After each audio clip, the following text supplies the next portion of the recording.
Hello student, তোমরা যারা ক্যালকাটা ইউনিভার্সিটির আন্ডারে সেকেন্ড সেমিস্টারের ছাত্রছাত্রী আছো, এখন তোমাদের ইএনভিএস অর্থাৎ পরিবেশবিদ্যা সাবজেক্টের ক্লাস আছে। আজকের ক্লাসে তোমাদের 5 নম্বর অধ্যায় থেকে গুরুত্বপূর্ণ 4টি 5 নম্বরের প্রশ্নের উত্তর নিয়ে আলোচনা করব। তাহলে আজকের ক্লাসটা তোমরা প্রথম থেকে শেষ পর্যন্ত দেখে নাও। প্রথম প্রশ্ন যেটা আছে দেখো, পরিবেশ রক্ষায় সরকারের ভূমিকা লেখো। অ্যান্সারটা বুঝে নেবে। পরিবেশ রক্ষায় সরকারের ভূমিকা অত্যন্ত গুরুত্বপূর্ণ এবং বহুমুখী। সরকারের বিভিন্ন পদক্ষেপ ও নীতিমালা পরিবেশের সুরক্ষা ও সংরক্ষণে গুরুত্বপূর্ণ ভূমিকা পালন করে। নিচে পরিবেশ রক্ষায় সরকারের ভূমিকা আলোচনা করা হলো। 1 নম্বর হচ্ছে নীতিমালা এবং আইন প্রণয়ন। সরকার পরিবেশ সংরক্ষণ এবং দূষণ নিয়ন্ত্রণের জন্য বিভিন্ন নীতিমালা ও আইন প্রণয়ন করে। 2, পরিবেশগত মান নিয়ন্ত্রণ। সরকার বিভিন্ন পরিবেশগত মান নির্ধারণ করে এবং তা নিয়ন্ত্রণের জন্য প্রয়োজনীয় ব্যবস্থা গ্রহণ করে, যেমন বায়ুর মান নিয়ন্ত্রণ। সচেতনতা বৃদ্ধি। সরকার বিভিন্ন প্রচার ও শিক্ষা কার্যক্রমের মাধ্যমে জনগণের মধ্যে পরিবেশ সচেতনতা বৃদ্ধি করে।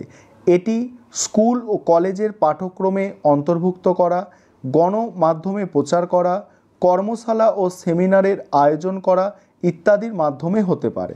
তারপরে দেখো 4 নম্বর পয়েন্ট, গবেষণা ও উন্নয়ন।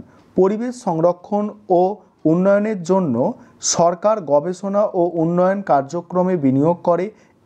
একটি নতুন সবুজ প্রযুক্তি উদ্ভাবন, বিদ্যমান প্রযুক্তির উন্নয়ন এবং পরিবেশের সমস্যা সমাধানের জন্য নতুন সমাধান খুঁজে বের করতে সাহায্য করে। তারপরের পয়েন্ট হচ্ছে আন্তর্জাতিক সহযোগিতা। পরিবেশগত সমস্যা প্রায় আন্তর্জাতিক, যেমন জলবায়ুর পরিবর্তন। তাই সরকার আন্তর্জাতিক সহযোগিতা ও চুক্তির মাধ্যমে এই ধরনের সমস্যার সমাধান করতে চেষ্টা করে। তারপরে বলা হচ্ছে দেখো, পরিশেষে বলা যায় পরিবেশ রক্ষায় সরকারের উপরিক্ত পদক্ষেপ পরিবেশের সুস্থতা ও ভবিষ্যৎ প্রজন্মের জন্য একটি নিরাপদ ও টেকসই পরিবেশ নিশ্চিত করতে সহায়তা করে।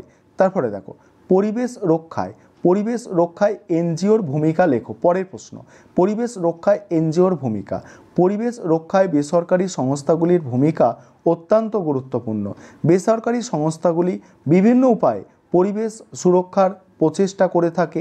পরিবেশ রক্ষায় এনজিও বা বেসরকারি সংস্থাগুলির ভূমিকা নিম্নে আলোচনা করা হলো।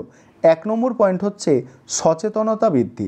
এনজিওগুলি পরিবেশ সংরক্ষণে গুরুত্ব সম্পর্কে সচেতনতা বৃদ্ধি করতে প্রচারণা চালায়।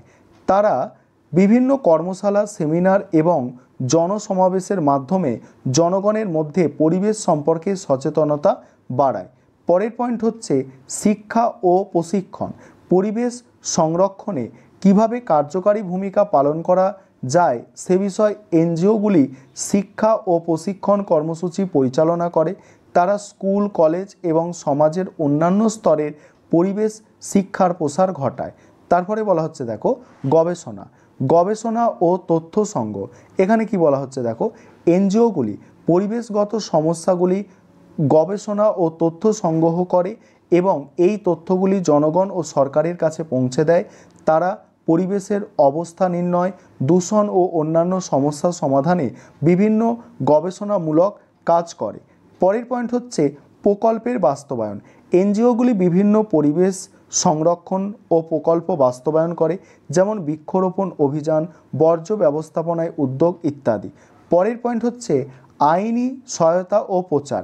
এনজিওগুলি পরিবেশ সংক্রান্ত আইন ও নীতিমালা প্রণয়নে সহায়তা করে এবং পরিবেশ বিরোধী কার্যক্রমের বিরুদ্ধে আইনি ব্যবস্থা গ্রহণে সহযোগিতা করে। তারা পরিবেশ সংক্রান্ত বিভিন্ন মামলায় আইনি সহায়তা প্রদান করে এবং প্রয়োজনীয় আইনগত পদক্ষেপ গ্রহণে সচেষ্ট থাকে। পরিশেষে বলা যায় যে এনজিওগুলির কার্যক্রম পরিবেশ রক্ষার উল্লেখযোগ্য ভূমিকা পালন করে এবং তারা সরকারের পাশাপাশি বেসরকারি পর্যায়ে গুরুত্বপূর্ণ অবদান রাখে। তারপরে কি বলা হচ্ছে দেখো, পরিবেশ রক্ষায় গণমাধ্যমের ভূমিকা আলোচনা করো। পরের প্রশ্ন, গণমাধ্যমের ভূমিকা। পরিবেশ রক্ষায় গণমাধ্যম একটি শক্তিশালী এবং গুরুত্বপূর্ণ ভূমিকা পালন করে। গণমাধ্যমের বিভিন্ন উপায়ে পরিবেশ সুরক্ষার প্রচেষ্টা পরিচালনা করতে পারে। পরিবেশ রক্ষায় গণমাধ্যমের ভূমিকা নিম্নে আলোচনা করা হলো। 1 নম্বর হচ্ছে সচেতনতা বৃদ্ধি। গণমাধ্যম পরিবেশের সমস্যা ও চ্যালেঞ্জ সম্পর্কে জনগণকে সচেতন করে। রেডিও, টেলিভিশন, পত্রিকা এবং অনলাইন প্ল্যাটফর্মের মাধ্যমে পরিবেশের অবস্থা, দূষণের কারণ এবং এর প্রতিকার সম্পর্কে তথ্য প্রদান করে। তারপরে দ্বিতীয় পয়েন্ট, তথ্য প্রদান ও শিক্ষা। গণমাধ্যম পরিবেশ সংক্রান্ত বিভিন্ন তথ্য ও শিক্ষা প্রদান করে। এর মাধ্যমে বৈজ্ঞানিক গবেষণা, নতুন প্রযুক্তি এবং পরিবেশ বান্ধব প্রকল্পের খবর প্রদান অন্তর্ভুক্ত।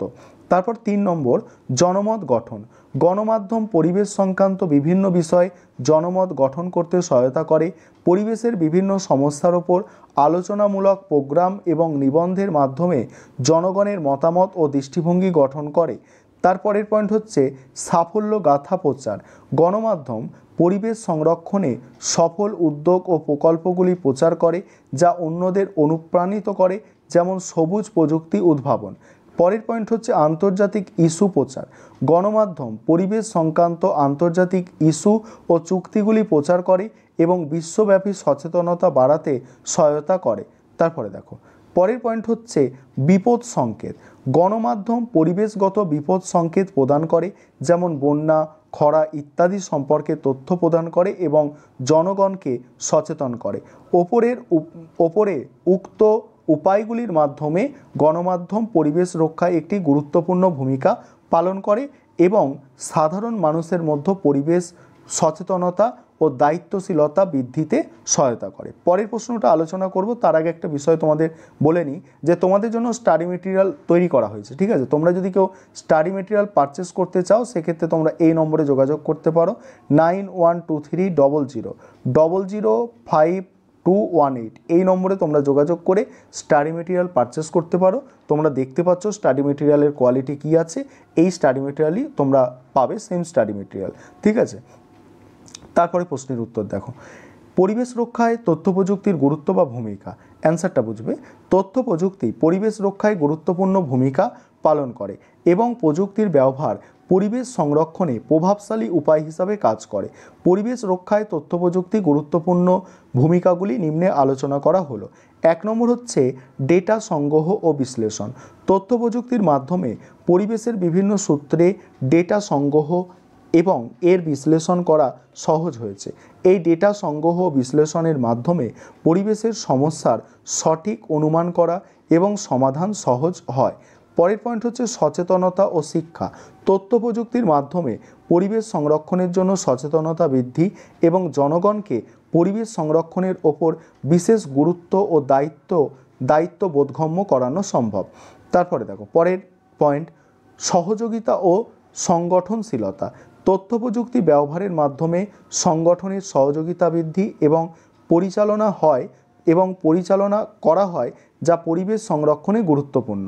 তারপরের পয়েন্ট হচ্ছে মৌলিক বিজ্ঞান ও গবেষণা। তথ্য প্রযুক্তির মাধ্যমে মৌলিক বিজ্ঞান এবং গবেষণার প্রভাবশালীভাবে অনুষ্ঠিত হয়, যা পরিবেশ বিষয়ক গবেষণায় অনেক সময় সংরক্ষণে সাহায্য করে। তথ্য প্রযুক্তি ব্যবহারের মাধ্যমে